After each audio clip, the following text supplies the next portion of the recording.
Boa tarde. A gente vai apresentar para vocês como está desenvolvendo a nossa pesquisa, o que a gente identificou como possível campo de atuação, né, para desenvolver. Enfim, a gente começou a conceituar qual o caminho que o projeto poderia caminhar, e a gente também trouxe algumas referências de coisas que são correlacionadas ao que a gente pensou, e a gente vai apresentar isso agora. Então, o nosso grupo de atuação seria pessoas com deficiência auditiva. E no Brasil, segundo dados do IBGE, 9,7 milhões de pessoas têm deficiência auditiva. Isto é, 7%, mais de 7% da população brasileira. E existem 4 níveis de deficiência auditiva: a leve, a média, a severa e a profunda. No caso, a profunda, a pessoa não escuta mesmo nada. Então, existem aquelas pessoas que nascem já com a surdez e aprendem a se comunicar com o tempo através de gestos, e existem aquelas pessoas que ficam surdas com o tempo e gradativamente. Então, pessoas que aprendem a falar e depois vão ter que aprender sinais e gestos e conseguem ter uma leitura labial. E o nosso projeto, assim, no nosso primeiro brainstorm, a gente começou a pensar na questão da sustentabilidade social do nosso projeto, porque a maioria das pessoas que a gente teve acesso, a gente foi no INES, a maioria das pessoas a gente viu que tem uma situação financeira baixa, assim, são da classe baixa. Então a gente quer tentar trazer uma tecnologia muito boa também para essas pessoas utilizarem, entendeu? Ser acessível para essas pessoas. E a questão do caráter sustentável, mesmo... A Luciana pode falar um pouco mais sobre isso. Justamente como esses usuários, eles têm de baixa renda, são de baixa renda, assim, então eles não têm tanto acesso à tecnologia como outros tipos de usuários. Então a ideia é que o nosso projeto desenvolva, seguindo essa linha de ser sustentável, ter essa responsabilidade e ser acessível para essas pessoas que são dessa classe menos favorecida. E aí o nosso problema, pelas visitas que a gente fez no INES e algumas conversas que a gente teve com a Renata também, ficou muito claro que assim, o cerne da surdez, assim, o que destaca ela de algumas outras deficiências, é que ela possui uma cultura própria. A Renata chama isso de cultura surda. Os artigos até também citam isso. É cultura surda. Eu perguntei por quê, eu fiquei curiosa, e ela falou que é justamente isso. É que nem você aprender um outro idioma. É que nem você estar num outro país e não saber absolutamente nada. O alfabeto é completamente diferente. Então, essa é a grande questão da surdez. E aí, a todo momento, eles sempre falavam muito da dificuldade, não só de comunicação, mas de aprendizado também. Não só da própria pessoa que é surda, que tem algum nível de deficiência, algum nível de surdez, como também dos próprios ouvintes, os familiares, as pessoas próximas a essas pessoas que têm deficiência. Então, a gente pensou, a gente foi conversando e tal, e a gente chegou ao seguinte problema. Como é que a gente pode facilitar o aprendizado da língua de sinais e a comunicação entre surdos e ouvintes por intermédio da tecnologia, considerando os conceitos de design central do usuário e do design universal? Quer dizer, por que língua dos sinais? Porque, na verdade, não existe só uma língua, não é universal. Aqui no Brasil a gente usa Libras, nos Estados Unidos é a língua. Um outro. Eu esqueci o nome agora, mas é um outro. É outro código, acho que em Angola é outro. Então, assim, cada país. Na verdade, eu não sei se cada país tem. Ainda não sei se cada país tem sua própria língua. Mas o que eu sei, assim, o que a gente sabe até agora, durante que a gente viu, é que sim, são vários tipos de linguagem de sinal.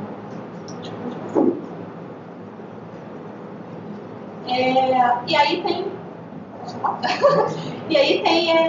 alguns levantamentos, algumas questões que a gente pensou em considerar com os nossos usuários. No caso da cultura surda, que é a surdez como plano de vida. Isso, e inclusive a Renata falou bastante isso com a gente pôde comprovar no INES, que eles procuram se reunir, as pessoas que têm esse tipo de deficiência, no caso auditiva, eles se reúnem para se comunicar entre si, porque muitas das vezes não há essa comunicação em casa. Os pais, às vezes, se recusam a aprender a língua de sinais, ou não tem tempo para isso, então eles têm uma cultura, uma O problema da surdez é que, claro, além da recepção da informação, que é óbvio que está mais ligado à surdez, a pessoa não consegue entender o que os outros falam, a surdez, normalmente, ela também causa um problema na fala. Então, a pessoa tem dificuldade de falar. Mesmo que ela tenha perdido a audição durante a vida, já sabe falar, ela começa a ter dificuldade de não saber o controle, qual altura ela está falando. Então, além de receber informação, ela tem dificuldade de passar a informação. Esse é um tema que tem que ser pensado durante o momento do projeto.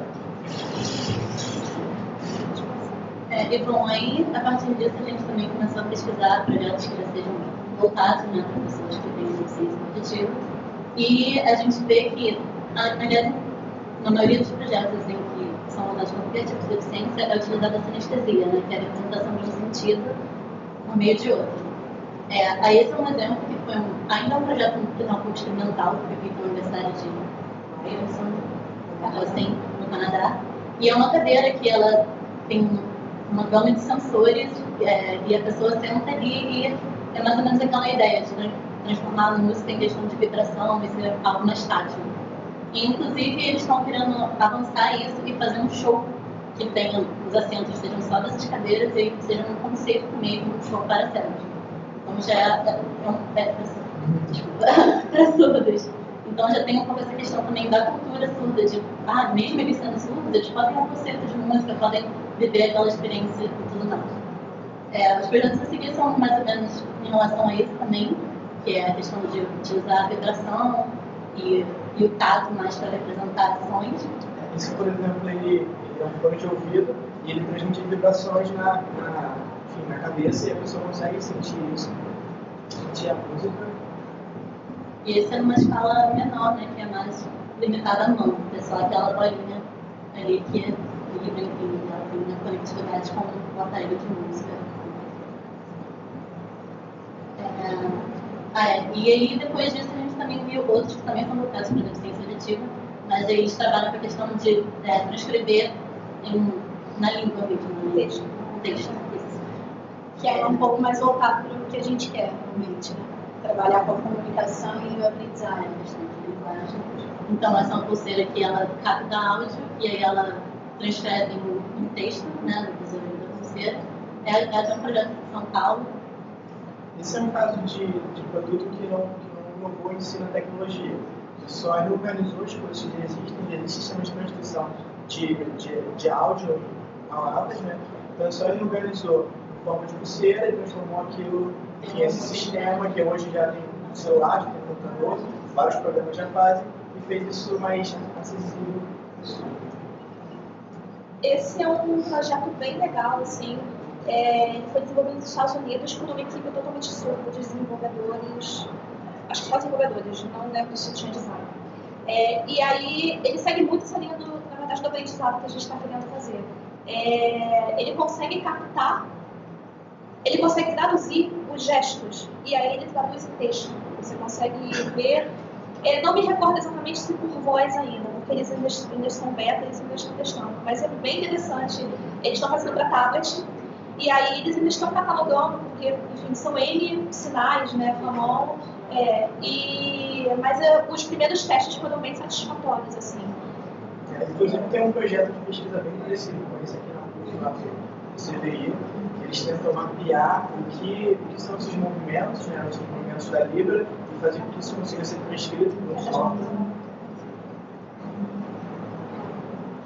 E esse é um outro projeto que é muito parecido com o da pulseira também, que na verdade o ouvinte, a pessoa normal, sem deficiência, fala, e aí a pessoa que tem surdez utiliza o celular que capta esse som e aí transcreve. E é a mesma coisa, só que ao invés de usar uma pulseira, utiliza o celular do usuário.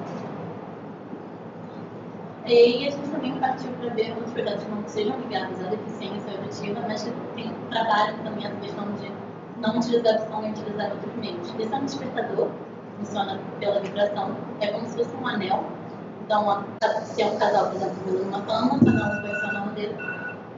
Enfim, E aí vocês têm 30 segundos. a hora que cada um tem que acordar, vai vibrar. Funcionou o despertador, né?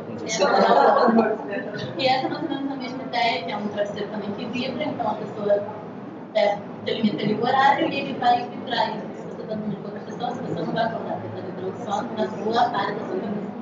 Exatamente, a gente trouxe alguns projetos mais para a gente conseguir ver o que está acontecendo no mundo e também tentar trabalhar com outras formas de interação. Porque muitos projetos a gente trabalha com a questão da sinestesia, mas só em tradução e tato. Então, a pesquisa também pode ser possível de estudar outras formas de sinestesia, seja por olfato. Sim. Gostou? Obrigado.